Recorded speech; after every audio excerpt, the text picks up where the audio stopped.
কাউরাইট নদীর পারে দেউলপাড়া গ্রামটি ছিল যেমন সুন্দর, সেখানকার অধিবাসীরাও খুব সুখে শান্তিতে বাস করছিল।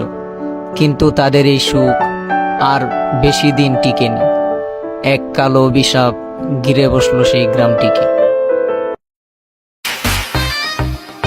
আমার ছোট্ট বাবা, এবার চলো, আর যাত্রা দেখতে হবে না, এমনিতেই রাত ঘনিয়ে আসছে।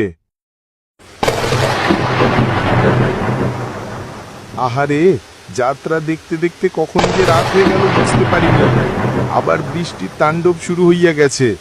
চলো তাড়াতাড়ি বাড়ি যাই।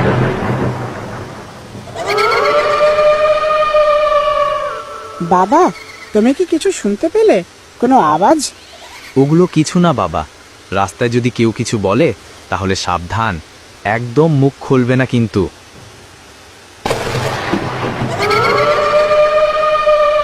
এবার আমাদের কি হবে বাবা? কিচ্ছু হবে না, ভয় পেও না, চলো আমার সাথে। তারা দুই বাপ বেটা ঠিকই বাড়িতে ফিরতে পারল, কিন্তু সেদিন মরল মিয়া একা ফেরার সময় বাঁচাও বাঁচাও, কে আছো বাঁচাও।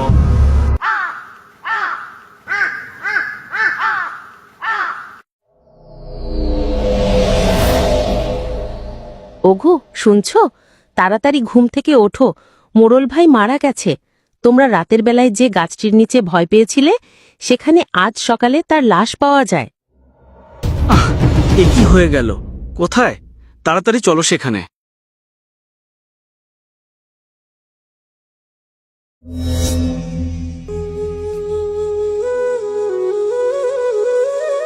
আচ্ছা ভাই, এবার আমরা কি করব? এভাবে দিনের পর দিন একের পর এক বিপদ আমাদের ওপরে এসেই চলেছে। এবার আমাদেরকে কোনো না কোনো জ্যোতিষীর সাহায্য নিতেই হবে। তোমরা দুজন জ্যোতিষীর কাছে যাও, আমি এই দিকটা সামাল দেই।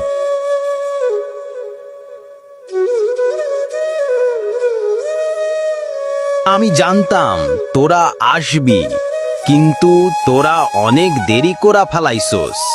ও সাধু বাবা, এবার আমাদের কি অবস্থা হবে? আর আমাদের দেউল পাড়ার? তোরা কোনো চিন্তা করিস না, সব কিছুই ঠিক হয়ে যাবে। আজ রাতে এ ব্যাপারে আসন পাতব।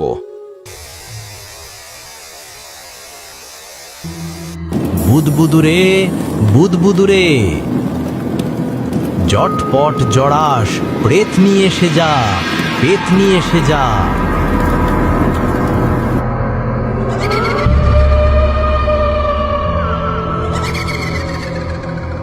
তোরা আমাকে বিরক্ত করছিস কেন?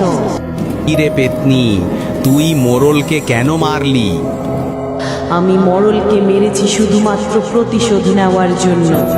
আমি তার প্রথম স্ত্রী ছিলাম, কিন্তু সে প্রতিদিন নেশা করে এসে আমাকে নির্মমভাবে অত্যাচার করত, মারধর করত। মানুষেরা জানে আমি আগুনে পুড়ে মরেছি, কিন্তু আমি পুড়ি নাই, আমাকে পুড়ানো হয়েছে। এই মরল আমাকে আগুনে পুড়াইছে। এই জন্যই আমি মোড়লকে মেরে আমি আমার প্রতিশোধ গ্রহণ করেছি। আমি প্রতিশোধ গ্রহণ করাতে সফল হয়েছি। এখন থেকে আমি আর কাউকে বিরক্ত করব না। আমাকেও তোরা আর বিরক্ত করিস না। আমি চলে যাচ্ছি।